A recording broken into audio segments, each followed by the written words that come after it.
Today is June 18, 2016. All right. And we are going to study Daniel 4. We've done Daniel 1, Daniel 2, and Daniel 3. And now we'll do Daniel 4. Okay. Remember that Daniel 1, 2, and 3, Daniel, Shadrach, Meshach, and Abednego became witnesses in front of the world, basically, right? Yeah. So what was the effect of Daniel, Shadrach, Meshach, and Abednego to Nebuchadnezzar, to Melzar, for all those people that came in contact with them? What was their effect to them? They were preaching the first, second, and third angel's message, So we know that Nebuchadnezzar in Daniel 1, 2, and 3 basically represents what? What do you think?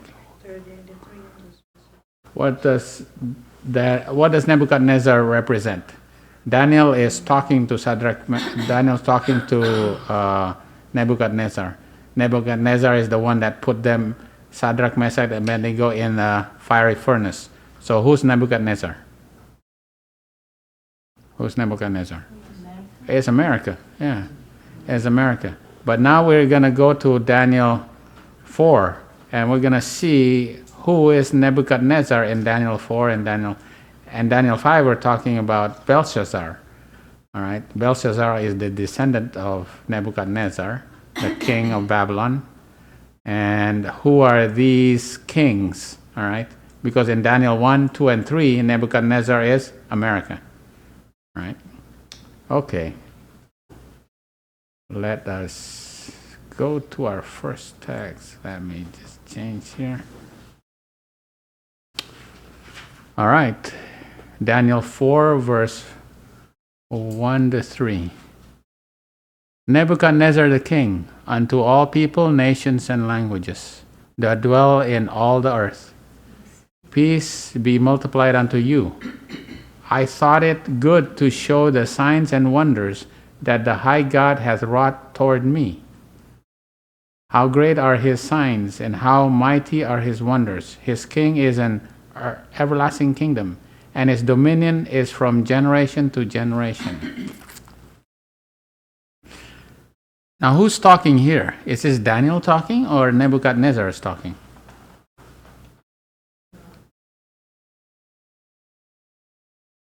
It's kind of tough to.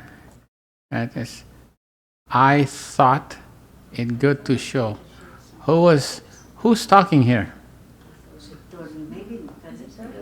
It's Nebuchadnezzar. Yeah, because he was the one, the king of all the people, languages. I thought it good to show. Yeah, Nebuchadnezzar is talking here. So the whole chapter of chapter 4 is written by Nebuchadnezzar. Now, some people, you go on the internet and you'll find out, it's somebody wrote it in the third person, as if Nebuchadnezzar wrote it. But Nebuchadnezzar, we know that Ellen White said that Nebuchadnezzar is going to be in heaven, right? I'm going to ask him, did you write Daniel 4? I'm pretty sure he wrote it.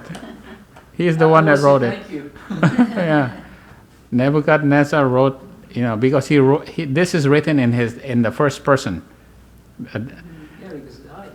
Yeah, he is the only heathen king that written a book, a chapter in the Bible. Now that reminds you of something. There is another writer that is included in the Spirit of Prophecy, and he wrote a chapter in the book Early Writings. A heathen king? He's not a heathen king, but he's one of the pioneers, and is included as part of Spirit of Prophecy. Ellen White basically written the Spirit of Prophecy, right? All his books. The one before her, right? No, it was not. It was not William Foy or what? Well, it was William Miller. William Miller's dream is William Miller's second dream is, if you look at early writings, it's kind of like one of the end, the chapter. Yeah. Yeah, the dirt brush man. Yeah, and that's included, right? And just one of those things, So William Miller is included as one chapter in the Spirit of Prophecy. All right. Anyway. All right. So here Nebuchadnezzar is the king, and he's talking to what? All people, nations, and languages. Talking to the whole world, right? And he is acknowledging his God or Daniel's God? Yeah, because he's already known Daniel's God from interacting with Daniel, Shadrach, Meshach, Abednego in Daniel 1, 2, and 3, right? So he's acknowledging Daniel's God here. And he's acknowledging the signs and the wonders, right? Okay. All right. Now this is just like Revelation 10, where there's another angel that came down from heaven, and where does he stand? On the sea, and on his left foot is on the earth. So he gives a message to the whole world. This Nebuchadnezzar giving a message to the whole world. So from this, we will start to realize we got to put this into the timeline here. Where are we at the timeline? So Nebuchadnezzar is proclaiming a message to the world, and then just like Revelation 10 angel proclaiming a worldwide message. Okay. Continue verse 4 to 7. I, Nebuchadnezzar, right? See, I, Nebuchadnezzar, was at rest. What is rest? Yeah, rest. That's refreshing. Right? What is rest and refreshing? Well, we know that. That's Holy Spirit. Was rest in my house and flourishing in my palace. So there's also a palace there. Yeah. Because when we start putting line upon line, we know that Pharaoh was in his palace, Herod was in his palace, Belshazzar was in his palace. There's kings in his palaces. So we want to know where he is standing now. I saw in a dream. Oh, so he had a dream. Again. Right, another one. Right. Where did he have a dream before? Which chapter did he have a dream? Chapter 2. Chapter 2. Yeah. What was his dream about? The image. The image, right? It had a head of gold and all this, right? He had it in Daniel 2. So in Daniel 4, he has another dream. Right. Which kings had dreams also? Just to make sure. Pharaoh had a dream, right? Yeah. And what happened? Which made me afraid. Afraid. What is afraid? He feared. Where is fear? Where is fear God and give him glory? First angel's message. So we're now looking at this. Oh, it's got to be where? It's got to be 9/11 here. Yeah. There's a dream. There's a fear. There's a rest. And the thoughts upon my bed and the visions of my head troubled me. Oh, there's a troubling also. Therefore, made I the decree, and he makes a decree also. All right. Well, this is similar. This is very similar to Daniel 2. To bring in all the wise men. Oh, did he call the wise men in Daniel 2? Yeah, he did. Of Babylon before me, that they might make known unto me the interpretation of this dream. All right. But this one he did not. He was able to tell them the dream. Right. The other one he forgot the dream. This one he knows the dream.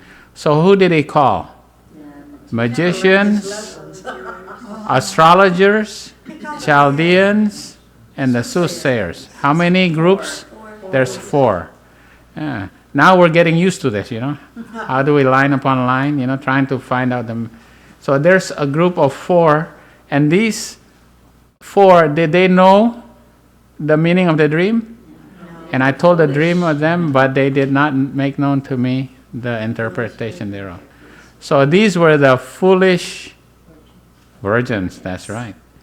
because he called Daniel, and Daniel knew. So Daniel was the wise virgin, and there's 4 of them. In Daniel 1, Daniel, Shadrach, Meshach, and Abednego, there's 4 boys, and they were also classified as the wise, but also they're 4, meaning they're the 4th generation, meaning the last generation. So this is also the last generation. These are the last priests because they are the foolish priests. They don't know the interpretation of the dream. They cannot make known to me the interpretation thereof. All right? So now we see that it's a worldwide message. We know this all fits right at 9/11. And there's a palace there because there's rest, which is Holy Spirit comes down, right? Starts sprinkling. There's a dream, just like Pharaoh had a dream. So, interpretation thereof, so they didn't know prophecy. Yeah, they don't know prophecy. Something happens at 9/11. They said something happens here, but they don't know what it means, right? Isn't it true? Yeah. Yeah. Yeah. They don't know what it means. All right. Okay. Did it trouble them? Oh yeah. Did the whole world know about it? Oh, absolutely. Yeah. And they made a decree. All right. Wow. What's the decree? What did Nebuchadnezzar? What decree did USA make? The Patriot Act. Right. Now we are going to say that Nebuchadnezzar is actually a wise Levite, right? This is what we're going to find out. We're going to prove that he's actually a wise Levite, right? Because he's actually a Seventh-day Adventist, right? Nebuchadnezzar. He typifies a Seventh-day Adventist. And there's a gathering. Was there a gathering? The virgins were gathered here. Who else was gathered? Well, obviously Esther was gathered. She was a virgin. Right. And the wise men, the foolish wise men, the foolish priests, all were gathered here. Right. So we know we're at 9/11. Right. All these things, we can put the story of Esther. We put Matthew 25 and the 5 wise and 5 foolish. All these, we put the story of Pharaoh had a dream. We put the story of Nebuchadnezzar of Daniel 2, right? All those lines line up with this also. Okay, we continue. Daniel 4, verse 8 to 9. But at the last, Daniel came in before me, whose name was Belteshazzar. Belteshazzar. Right? Oh, there's a name change. Right? His name is, Daniel came to me, but his name is really Belteshazzar, because I changed his name. According to the name of my God, in whom is the spirit of the holy gods. Right? So he makes a distinction between my God and the holy gods. The difference between Daniel, which is Belteshazzar, and the 4 foolish magicians is that what does Daniel have? He has the spirit of the holy gods. And before him I told the dream, because he already interpreted to me back in Daniel 2, he already interpreted to me the dreams, right? So he knows how to interpret the dream, because what does he have? The spirit of the holy gods, right? That's the difference between, because I know that the spirit of holy gods is in thee. See, I know that you have the whole spirit of the holy gods, and no secret troubleth thee. Tell me the visions of my dreams that I have seen, and the interpretation thereof. And dreams are the secrets, right? Okay. So Daniel is the master of the magicians. He's the top, the head. And the reason he is considered the head is because he has the spirit of the holy gods. All right. Prophets and Kings 5:16. Once more in this idolatrous nation, testimony was to be borne to the fact that only those who love and fear God can understand the mysteries of the kingdom of heaven. Do you want to know? Maybe people who don't know the mysteries of the kingdom of heaven is because they don't love and fear God. You know? Yeah. Those who are going to be given understanding of prophecies is because they love and fear God. Fear God and give Him glory. Right? Yeah. The king in his perplexity sent for his servant Daniel, a man esteemed for his integrity and constancy and for his unrivaled wisdom, because he can interpret dreams. He knows prophecy. All right? Okay.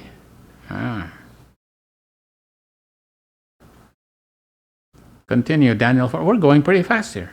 Daniel 4, verse 10 to 12. We know this story so often. We've so much that we actually, there's so much details here, but we know the story already, that we can go a little bit faster.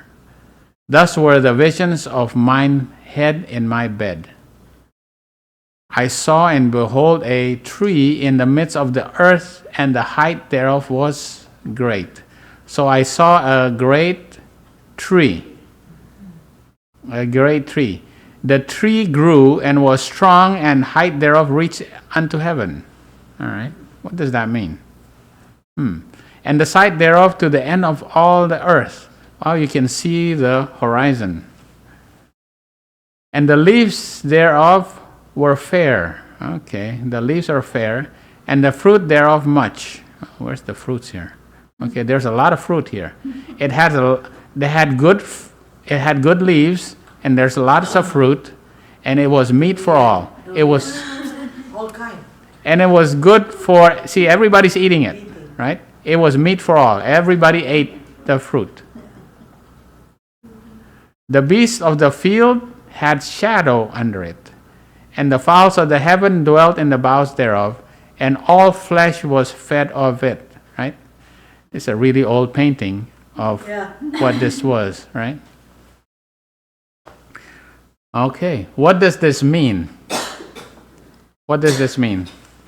He saw a big tree, and there's leaves and fruit. Now all these have meanings, right? All these have meanings. So we're going to go through the meanings. We are going to go through the meanings. Okay. Here's a tree. A tree is like a vine.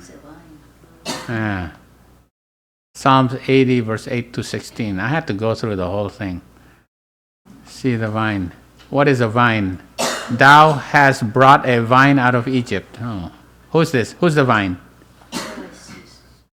Thou hast cast out the heathen and planted it. Thou preparest room before it, and didst cause it to take deep root and fill the land. The hills were covered with the shadow of it, and the boughs thereof were like the goodly cedars. She sent out her boughs unto the sea, and her branches into the river. Why hast thou broken down her hedges, so that all that they which pass by way do pluck her? Who's the vine that he takes out of Egypt? Israel. Yeah, it's Israel. It's the children of Israel. The vine. The tree is the church. The people of the church. All right. Why hast thou broken down? Okay. The boar out of the wood does waste it, and the wild beast of the field doth devour it. Return, we beseech thee, O God of hosts. Look down from heaven, and behold, and visit this vine, and the vineyard which thy right hand hath planted, and the branch that thou madest strong for thyself. It is burned with fire, it is cut down, they perish at the rebuke of thy countenance. Yeah, this vine is going to be burned and cut down and perish. Is that what happened to Israel? Oh, yeah. So vine is children of Israel. Is it the children of Israel, or the state of Israel, or the country, or the organization, or the tabernacle? What is the vine? Children. It's got to be the children. All right. Do you have a Do you have a proof for that? That's a tree, right? You gotta have a second witness for that. For the vineyard of the Lord of hosts is the house of Israel, and the men of Judah is the plant. So the vine is what? The people. Then the vineyard is the house. So what's the difference? What is the house? Is the house kind of like the organization or the group, right? Kind of, yeah, the nation, right? The house is the nation, but the people itself is the plant. And look for judgment beheld oppression, righteousness beheld a cry. All right. Luke 13, we know this very well, right? Is the parable of the fig tree. He spoke also this parable. A certain man had a fig tree planted in his vineyard, and he came and sought fruit thereon and found none. And he said unto the dresser of his vineyard, Behold, those 3 years I come seeking fruit on this fig tree and find none. Cut it down. Why cumbereth it the ground? And he answered and said unto them, Lord, let it alone this year also till I shall dig about it and dung it.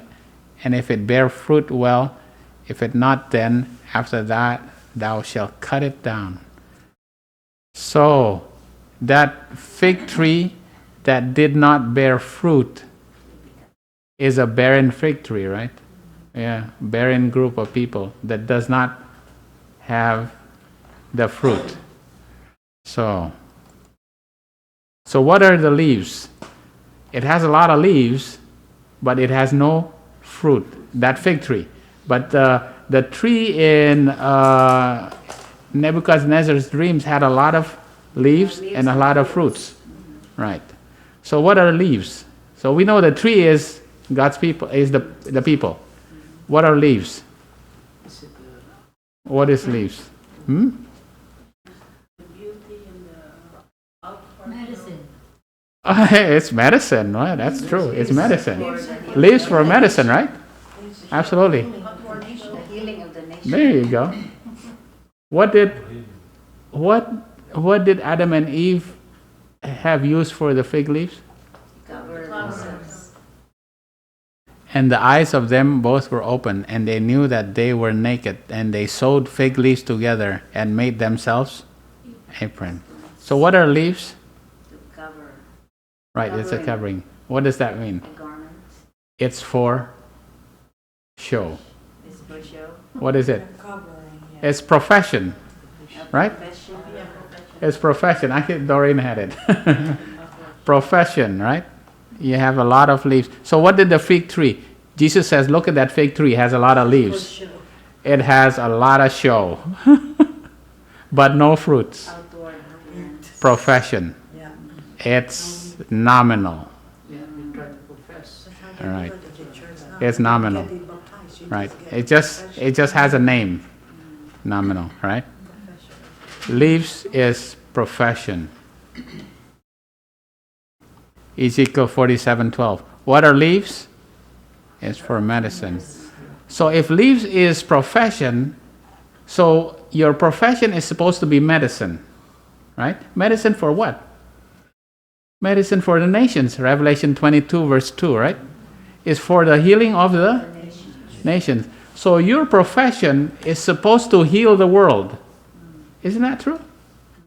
You're supposed to be the light of the world, right? Your profession has to be the leaves and has to be the healing of nations. It's supposed to cure the nations, right? You're supposed to be giving the three angels message. You're supposed to profess. Your profession has to heal the nations. Okay, what about the fruit? What is fruit? Meat. Yeah, it's for meat, for eating. But what does fruit mean prophetically? What's the prophetic significance of fruit? Cut it down because it doesn't have fruit. Yeah, your character. It is character. But what does that mean? So if you have a profession, you have to have what also? fruit. You have a product like Yeah, the product. What is the product of a tree? it's The fruit. What is your product? it's your it's your evidence. It's Yeah, your it is your obedience. It's your what? There you go. It's Doreen. Good. It's your works, good work. right? Colossians 1:10. We need a Bible proof for that, right? That ye might walk worthy of the Lord unto all pleasing, being fruitful in every good work, increasing the knowledge of God, right? For the fruit of the Spirit is Galatians 5, right?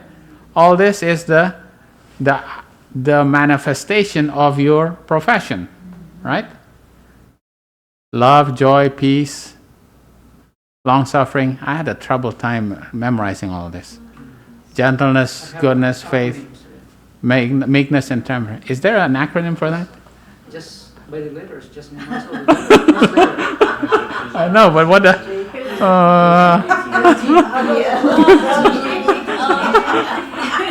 I don't think so. You're following the LGBT. It's all consonants, so Then you have acronym, to use some vowels. LJPL. But it's basically works, right? LGBT.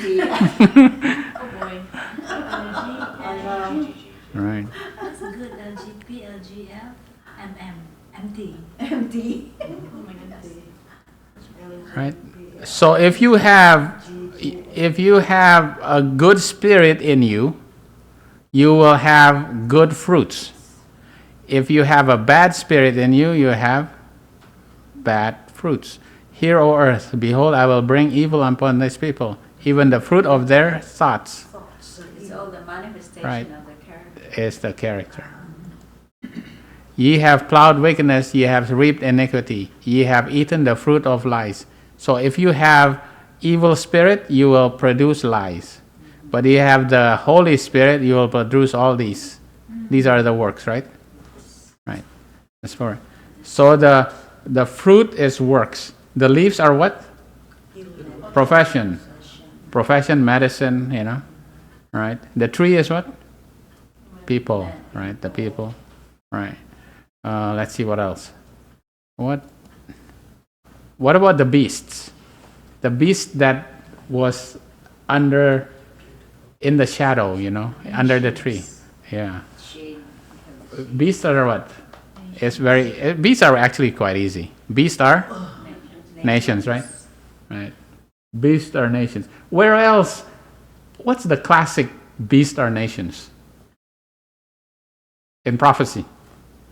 Beasts are nations. Yeah, donkey. Oh, yeah. Where is this?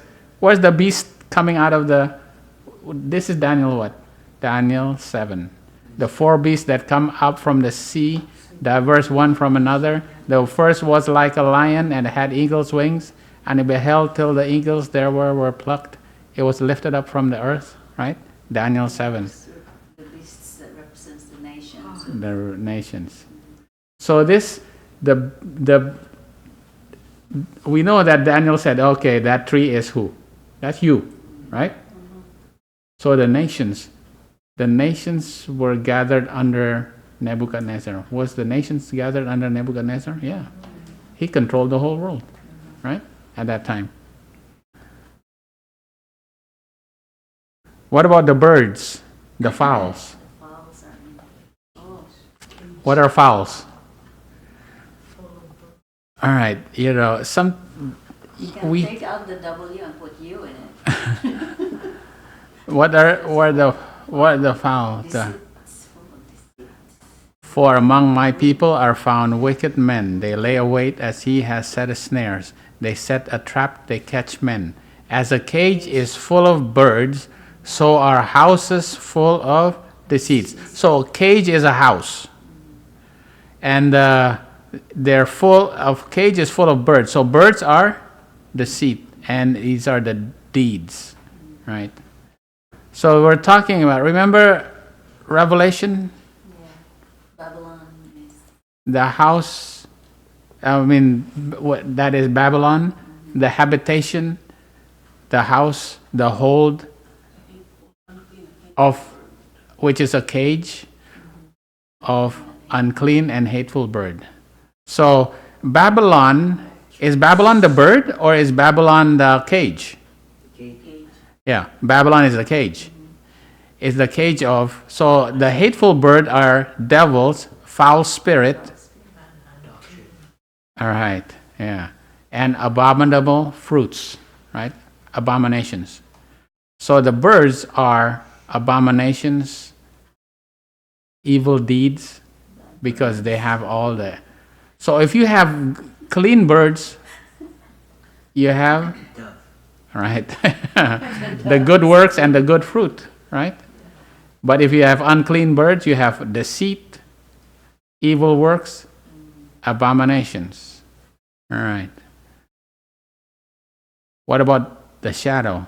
I like this. Every time I go to work, I see these, go through the pastures, all those cows, I feel so sorry for them. They're so hot. They're all under these, under the tree, right?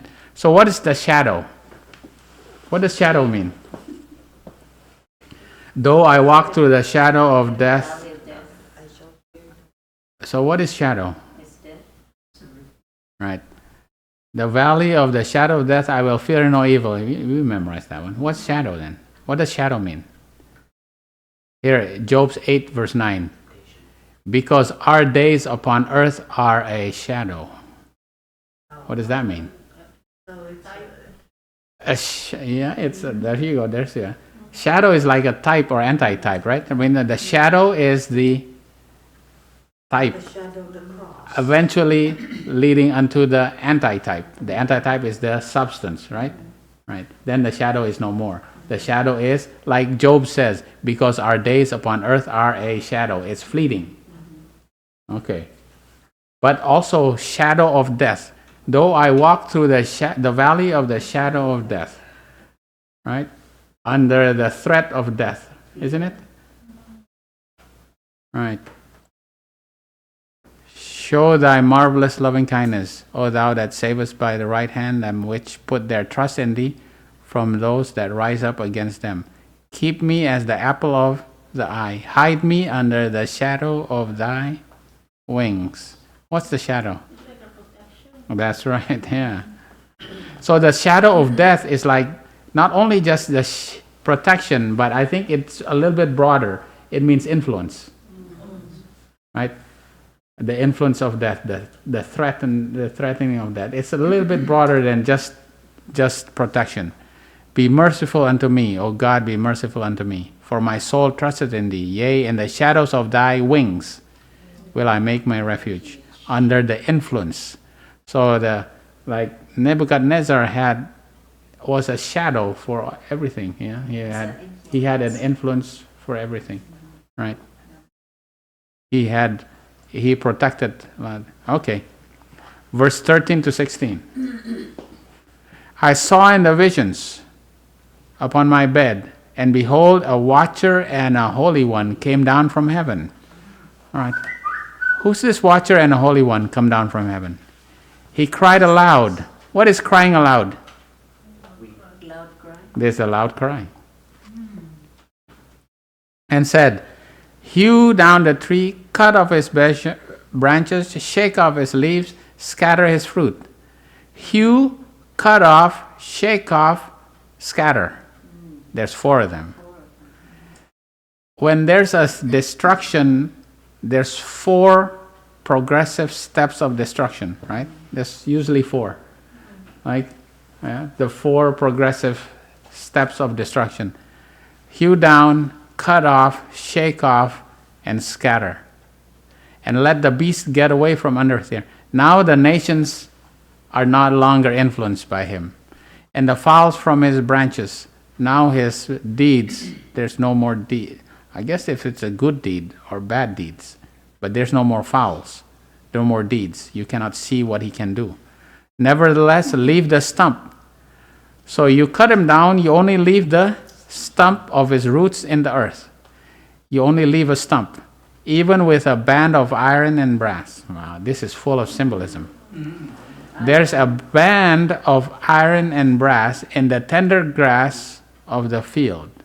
and let it be wet with dew of heaven, and let his portion be with the beast in the grass of the earth, and let his heart be changed. Oh, there's a change of heart. So he's going to change from a man to a beast. So he is, and let 7 times pass over him. Right? So that's a tree being cut down, and it's left with a stump. And around the stump is a band of iron and brass. There's iron. Right. This is yeah, no. So what does this mean? We'll do this. We'll do this. We'll go through it. And you're going to have to suffer what? 7 times pass through. You're going to have to suffer 2,520 days. You're going to suffer 2520. Okay. Yeah. A lot of meanings here. All right. Tender grass. All right. So we kind of know already beast, we already know fowls, we already know leaves, we already know tree. Dew of heaven, that's easy. What's the dew of heaven? Holy. Right. Yeah, we'll go through tender grass. We know the dew of heaven is Holy Spirit. What's grass though? Here. So yeah, right away everybody go, what is grass? Because we don't know what grass is. What is grass? People is grass. Right. The voice cried, and said, what shall I cry? All flesh is grass, and all the goodliness thereof is the flower of the field. Grass, so people is grass. He's going to eat grass. He's going to eat people? What does that mean? There's got to be a meaning to that. Thou turnest men to destruction, sayest, return ye children of men. Children of men, for 1,000 years in thy sight are but as yesterday. Oh, here's 1,000 years is like one day. Yeah. Thou carriest them away as with a flood. They are as asleep. In the morning they are like grass. In the morning where they are green, what do they get? The dew. They get the dew of heaven and they are green grass. But in the evening, right? They're cut down. They get too much sun. And sun is like what? Right away, I think of, the persecution. Right? The persecution. You get too much grass, you get too much persecution, and you're cut down. You die and wither away. You mow the lawn when it's drier. Right. So in the morning time, you get grass that is received the rain and it's green, and then at the grass it's very fragile. It withered away. It's easy to change, right? Morning and evening has meaning. Oh yeah, they're morning and evening. Oh okay, morning and evening. But it showed that Nebuchadnezzar is going to have a change in his heart. And what is he going to do? He's going to eat grass and he's going to be made wet by dew. What happened to him? He has a change of diet also. Right? Now he's eating what? Grass, wheat grass. And he's drinking? And the Holy Spirit. Yeah. Just like Daniel 1. What did Daniel, in Daniel 1, Daniel decides that he is not going to eat the Babylonian food. So even Nebuchadnezzar, he's no longer eating Babylonian food, but he's now eating pulse and drinking water. Isn't he eating grass and drinking the dew of heaven? That's eating, right? Yeah. So he has a chance to have the same. He's basically going through the same test, right? Yeah. Right. He has a change in diet, and what's going to happen to him? We know what is going to happen to him. It's a test for him too. Yeah, it's his test. It's a test for him. He's going to 25:20. You know, you're going to be scattered. If you're faithful at the time of your scattering, you're going to be gathered, right? That's 25:20, right? Exactly the same thing. So was Nebuchadnezzar gathered Oh, yeah. at the end of his 25:20? Yeah. Yeah, he was gathered. And he acknowledged the God of heaven. Right. Yeah, he was gathered. Right. Okay, so this is the time. This is the time that this is the time that the tree is cut down, and that the tree is cut down, and there is only left a stump. All right. We are ready. I didn't put this here because we now know what this all means, right? That's Yeah. Selected Messages, Book 2, Yeah. page 380. We are to be ready and waiting for the orders of God. Nations will be stirred to their very center. Support will be drawn from those who proclaim God's only standard of righteousness, the only sure test of character. And all who will not bow down to the decree of the national councils and obey the national laws to exalt the Sabbath instituted by the man of sin is to disregard God's holy day will feel not the oppressive power of popery alone, but the Protestant world, the image of the beast. Where are we now? Where is this talking about? It's Sunday law. At the Sunday law, what happens? Satan will work his miracles to deceive. He will set up his power as supreme. What happens at the Sunday law? The church may appear as about to fall, but it does not fall. This is a very favorite. This is very favorite quote. Yeah. But the Adventists always. They quote. The problem is they start reading right here. They don't read it from here. Before. They don't read it from here. So, if Nebuchadnezzar is actually the church, what happens to the church? It falls. Right. Cut down. It's cut down, but it doesn't completely fall because what happens? There is still a stump, right? There's still a stump. The stump remain. Yeah, there's still a stump. There's still It remains. While the sinners in Zion will be sifted out, while the chaff is being separated from the wheat. But it has to fall. So there is still a standing stump because it does not fall. So that's the church. The church looks like it's fallen, but it hasn't really fallen. Why? There's still a stump. Right? Yeah. Now I know this. Now I understand this. That's right. Yeah. Okay. Daniel 4, verse 17 to 19. This matter is by the decree of the watchers. Oh, remember the watchers, even the Holy One and the Holy One. It's a decree from the watcher. And the demand by the word of the Holy Ones. So the watcher and the Holy Ones. They are the ones that give a decree. Right? What is their decree? To the intent that the living may know that the Most High ruleth the kingdom of men, and give it to whomever he will, and setteth it up over it the basis of men. This dream I, King Nebuchadnezzar, have seen. Now thou, O Belteshazzar, declare the interpretation thereof. For as much as all the wise men of my kingdom are not able to make known to me the interpretation, but thou art able, for the spirit of the holy gods is in thee. Then Daniel, whose name was Belteshazzar, was astonished for 1 hour. So he goes, okay, this is my dream. And what was the reaction of Daniel? He was astonished. Now, astonished means what? astonished. Astonished. Yeah, he was astonished. Yeah. Now remember, this was in Aramaic, right? This was Aramaic. But when you translate it, he was astonished. He was actually fearful. He was amazed.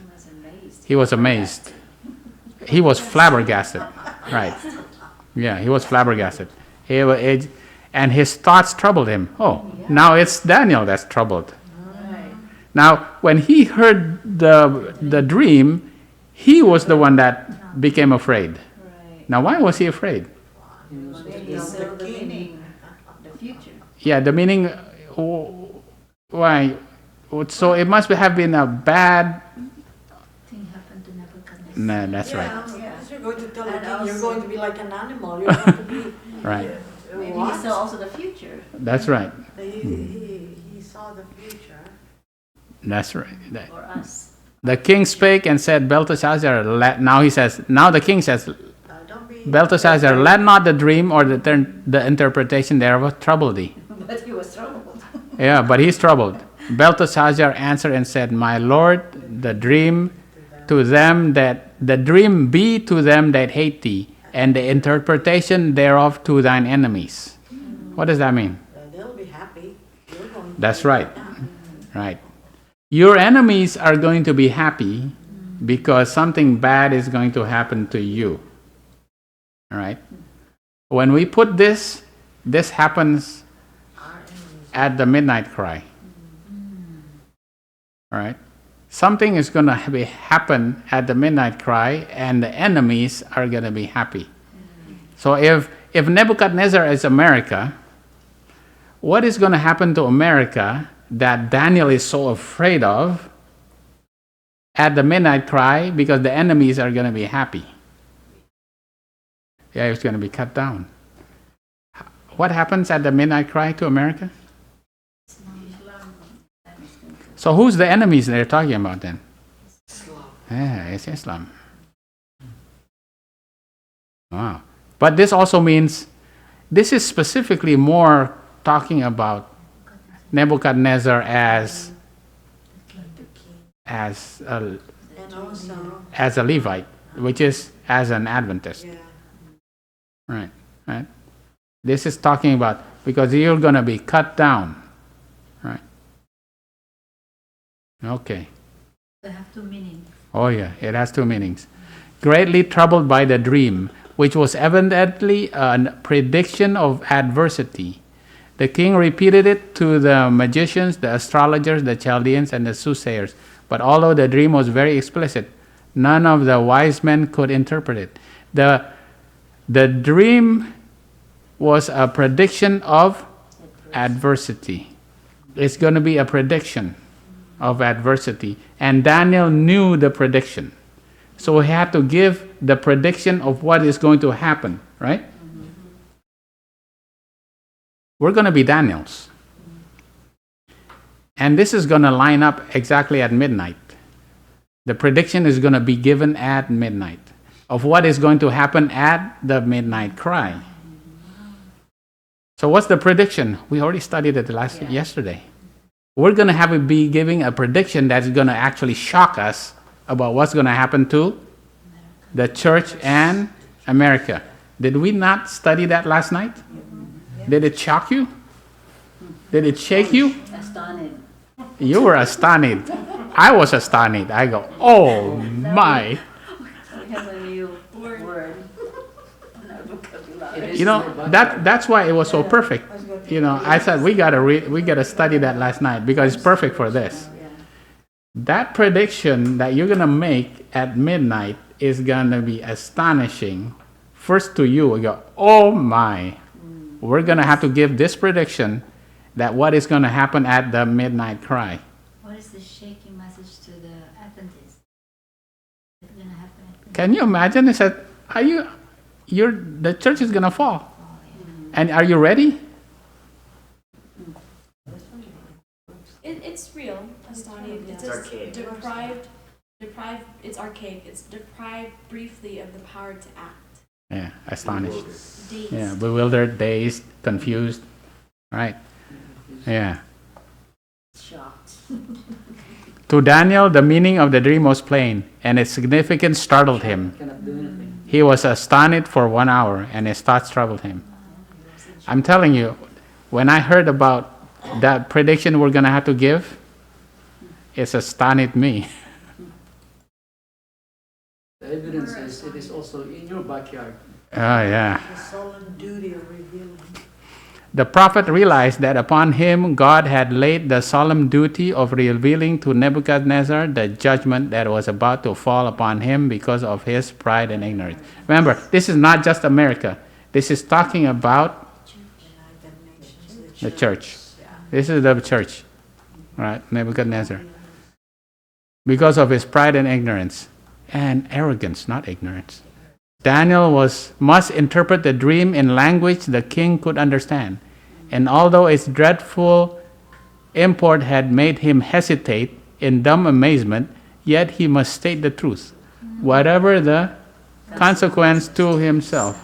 You know, this is for us. Can you imagine we're living this? Do you realize we're living this right now? They're all crazy. Doreen, we're living this right now, aren't we? This is exactly what's going to happen. Yeah, that's right. But Solemn duty. it's going to be astonished. You are going to be astonished. All right, who was also astonished? And Samuel lay until the morning and opened the doors of the house of the Lord. And Samuel feared to show Eli the vision. Remember Samuel, and eventually he went and he received what vision? What vision is this? The Mara vision, right? The Mara vision. He received the Mara vision. He became a prophet right there. That little 12-year-old boy became a prophet, right? What vision was it? It was a Mara vision. I know, but like, what vision was it to Eli? Yeah, it was gonna say that Eli, your house is finished. You're going to die. Your sons are gonna die. You're gonna die, and Shiloh is not gonna be anymore, right? Because they had the ark at Shiloh. It's going to be taken away by the Philistines, right? Shiloh is going to be, and then he had to give it to Eli. But what happened to him? He says, "Oh no, I'm a 12-year-old boy." It was in his fear and amazement at the thought of having so terrible a message committed to him. In the morning he went about his duties as usual, but a heavy burden upon his young heart. The Lord had not commanded him to reveal hey, Lord, you didn't tell me to tell it to him. So he was taking it literally. Hence he remained silent, avoiding as far as possible the presence of Eli. He trembled lest some question could compel him to declare the divine judgment against one whom he loved and reverenced. Eli was confident that the message foretold some great calamity to him and his house. Oh yeah, Eli knew. Can you imagine? He's the priest, and God used to talk to him, but now God bypassed him. So also in the future, the normal church will realize it. Well, I don't know if they will realize it, but you know, the thing is that they will realize it's, oh, you know what? I think there is some truth to it. If there's any inkling of realization that there may be something that we are teaching that could potentially be true, they're realizing it, right? Did you notice how old Samuel is? Yeah, it's only 12. 12. And whom did Jesus talk to? Mm-hmm. 12 disciples. Yeah. And Eli was bypassed. So Yeah. And there's a 12 there. it's symbols there. Right. Right. And what was when he chose his 12 disciples? He chose them because he bypassed the leaders, which is Sanhedrin, right? Right. Eli there represents these days. The leaders, yeah, the leaders, organization, the leaders. So hopefully, they're like Eli. Oh yeah, but yeah, they're like Eli. They die. I mean, They break their they neck. have, they know. Yeah, They cannot. but the problem is it's too late. Too late. Yeah. Okay. Verse 20. How are we doing with time? Daniel 4, verse 20 to 23. The tree that thou sawest, which grew and was strong, whose height reached unto heaven, and the sight thereof to all the earth, whose leaves were fair, and fruit thereof much. In it was meat for all, under which the beasts of the field dwelt, and upon whose branches the fowl of the heaven had their habitation. It is thou, O king, Thou art grown and become strong, for thy greatness is grown and reached unto heaven, and thy dominion to the end of the earth. See? And whereas the king saw a watcher and a holy one coming down from heaven, and saying, hew the tree down and destroy it, yet leave the stump of the roots thereof in the earth, even with a band of iron and brass in the tender grass of the field, and let it be wet with the dew of heaven. And let this portion be with the beasts of the field, till 7 times pass over him. See, there's another. I put this because this is the second time that 25:20 is mentioned. How many times do you think 25:20 is mentioned in this? 7. No, how many times is 25:20 mentioned in Leviticus? 2. 4 times. Yes. It's mentioned 4 times here too. 4 generations. Ah, yeah. There's going to be 4 generations because each 25:20 is for a generation. The 4th generation is the last generation. Right. Each generation has a 25. Yeah, basically, that's it. Yeah, because Manasseh, Jehoiakim, Jehoiachin, and Zedekiah. Yeah, we studied that, right? Who's the watcher and the Holy One?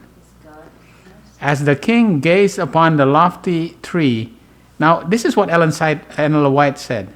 He beheld a watcher, even a holy one, not a watcher and a holy one. So it's not 2. So it's not 2. Because it said one who walked Watcher, even a holy one, right? similar in appearance. So is it Jesus actually? Yes. A divine messenger, similar in appearance to the one who walked with the 3 Hebrews in the fiery furnace. That's what we saw. So is S, the watchers and the holy ones on the previous verse, is a typo or It's the it's probably a translation. translation? Yeah, because Ellen White says it's a watcher even, Even a holy one. right? Yeah, Is in the Bible holy- it sounds like 2 Yeah. and a holy one. So But Ellen White made it very clear: it's a watcher, even a holy one, a divine messenger, a divine messenger. Similar. Say it's not the same, but it's similar. Who is it? Who walked with the 3 Hebrews in the fiery furnace? This heavenly being approached the tree and in a loud voice, hew down the tree, cut down the branches. Right? Who is? Similar in appearance. They look like Christ. They have a reflection of Christ. Yeah, but this one, the more I think of it, I think this was the angel. But the one that he saw was an angel, but it was similar in appearance. But anyway, we'll keep going. All right, it was just one of those things. I had to put it in there, but I think we'll have an answer later on. We'll have it. Okay, now he gives the interpretation. This is the interpretation, O king, and this the decree of the Most High, which is come upon my lord the king, that they shall drive thee from men. You're going to be driven from men, and thy dwelling shall be the beasts of the field. You're going to stay with the beasts of the field, and they shall make thee to eat grass. You're going to have a change in diet. You're going to be a vegetarian. And they shall, even more, you're a vegan. And they shall wet thee, and you're going to drink the dew of heaven, and the 7 times shall pass over thee, till thou know that the Most High ruleth in the kingdom of men, and give it to whomever he will. So you have to understand that God is the one that puts in rulers and takes away rulers, all right? Until you understand that, then you will pass your 7 times. And whereas they commanded to leave the stump of the tree roots, thy kingdom shall be sure unto thee. After that they shall have known that the heavens do rule. See, you're still going to have a stump. That stump is still there. You're not gonna Right. lose your king. You're not going to lose your kingdom. Wherefore, O king, let my counsel be acceptable to thee, and break off thy sins by righteousness. I'm giving you a counsel. So he gives Nebuchadnezzar a counsel, right? What was his counsel? Break off thy sins. Pick up thy sins. Repent and receive the robe of righteousness, right? Get out of confusion and error. Get ready for your sealing time, you know. That's the gospel. Yeah, that's the gospel. Right. And also it's a command. Yeah. Yeah. Okay.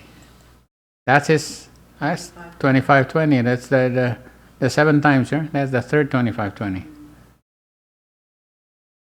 Okay. So here we are. Well, we got to put this in our timeline. So the wise men.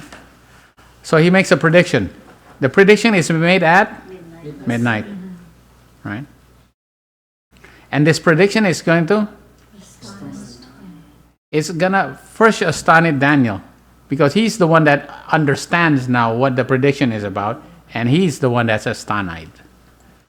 Astonished or astonished? And he's astonished for 1 hour, right? It's for 1 hour. Because then, this is what's going to happen, right? So he's giving the prediction of what's going to happen, and then eventually it happens. And this is where it happens, where the watcher and the Holy One comes and gives a loud cry. Because the loud cry is, it's the midnight cry, right? And there's going to be a decree. Is there a decree at the midnight cry? Yeah, there's going to be some decrees coming here, because Sunday laws is going to start coming, right? Remember, there's going to be decrees coming at midnight cry. He say, hew, cut, shake, and scatter. You're going to have a fall. There's going to be a fall. And what you're left with is a tree stump. And there's going to be iron and brass bands that's going to be around that tree stump. And you're going to be scattered and have a change of heart, right? And you're going to be scattered for 7 times. All right. All this came upon the king, Nebuchadnezzar. At the end of 12 months, he walked in the place of the kingdom of Babylon. The king spake and said, is it not this great Babylon that I have built for the house of the kingdom by the might of my power and for the honor of my majesty? Wow. So actually, if he understand the dream, and yeah, he was given the understanding of the dream, but he remained for 1 year. He didn't do. Yeah. he didn't humble himself. He did not humble himself. Well, the word wasn't. Repent. And then he started saying, it is not this great Babylon that I have built with my power and for the honor of my majesty. While the word was in the king's mouth, there fell a voice from heaven. O King Nebuchadnezzar, to thee it is spoken, the kingdom is departed from thee. Right away, as soon as he said those things, the word came, the watcher and the Holy One came with a loud voice and said, the kingdom is departed from thee. And they shall drive thee from men, and thy dwelling shall be with the beasts of the field, and they shall make thee to eat grass as oxen, and 7 times shall pass over thee, and thou know that the Most High ruleth in the kingdom of men, and giveth to whomever he will. Until you know. See? He says, I'm going to rule forever. This kingdom is going to be, he becomes proudful again. But God has to cut him down, right? Yeah, and this is another 25:20, right? Yeah, he is proudful. He's mocking God because God said, well, you're going to fall. But he says, no, I'm not going to fall. So he had to literally fall, right? Is it not? There's an inquiry, he said, is this not my great Babylon? Right? Is it not? Also teaching today that the denomination will stand forever. Right. And what is it that they're so proudful of? Their organization. Yeah. Their kingdom. Right? The kingdom, right? What's the kingdom? The church, right? The church. Because the tree is the people. Yeah. They're proudful of their kingdom. Yeah, it's Their church. It's wealthy. Yeah. Yeah. Because in the previous verses, That they said, you are known all over the world. Oh, yeah. Hmm. But Nebuchadnezzar is a wise king. Right. But he's a wise. Now we are going to compare this with Belshazzar. Right. Yeah. Next time. Yeah. Well, one more. He became a One more. Levite because he was a Levite because he repented. Right. He's repenting. Yeah. Now, why is a Levite here? Why is he a Levite? Why is a Levite? Just looking at this, when is the easy way to find out whether you're a Levite or a priest or a Nethinim is look at where his binding time is. Where is his binding time? The way you look at his binding time is it's 7 times. Yeah, 7 times. It's 7 times. When his 7 times is his binding time, right? Yeah. Yeah. His binding time is 7 times, right here. Because it's after the midnight cry. Yeah. Right. He's binding. He's a Levite because his binding time here. And then he is restored here, right? Right. Yeah, then his kingdom is given back to him, right? So he repented at the end of his binding time. So we know that he's a Levite just because here. So we know these are not the priests. These are you got to say it, is the Adventists who's going to come out. Yeah. There's going to be some Adventists. And you know what? I hope this is your daughter, your son, your grandmother, your mother, your uncle. I just hope, at my R, right? It's everybody. Yeah, I hope this is my brother. I hope this is my father. I hope this is my mother. Our kids. Because just looking at it, it's too late now to become a priest. It's getting too late. It's too late. It's getting so late. It's going to be tough to be a priest now. I mean, it may be possible, but I don't know. It's looking very tough. It's going to be very, But still, remember, it's gonna be double. yeah, but it's going to be. We're just hoping that it's going to be our families. Going to be Nebuchadnezzar's now. So Daniel was a priest, right? Yeah, he's a Yes, priest. Yeah, he's a priest. Because he's the one that gave the prediction. So we are the one who's going to give the prediction. And we're going to be astonished. I think we already been astonished of the prediction we have to give them. It's going to be shocking to us, the thing that we're going to have to give them. And when we give them, it's going to be shocking to them that it is going to be so shocking to them that they're going to turn vegetarians. Right? Yeah.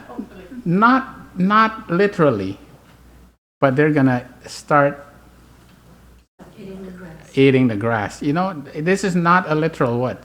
It is actually a spiritual. They're wanting to eat grass and drink the dew of heaven. Because it's going to happen right here. Some of them are going to what? And they're going to shun the Babylonian food, right? What's the Babylonian food? The stuff they've been eating and drinking right now. They're going to shun that. The wine of Babylon. That they've been drinking the wine of Babylon, but now they are going to shun that. They're going to start eating grass and drinking the dew of heaven, right here. So this perfect. They're going to be the Levites. Some of them are going to come out. All right. Okay. Very. Yeah. So that's the more sure word of prophecy. All right. Okay. Let me just put my.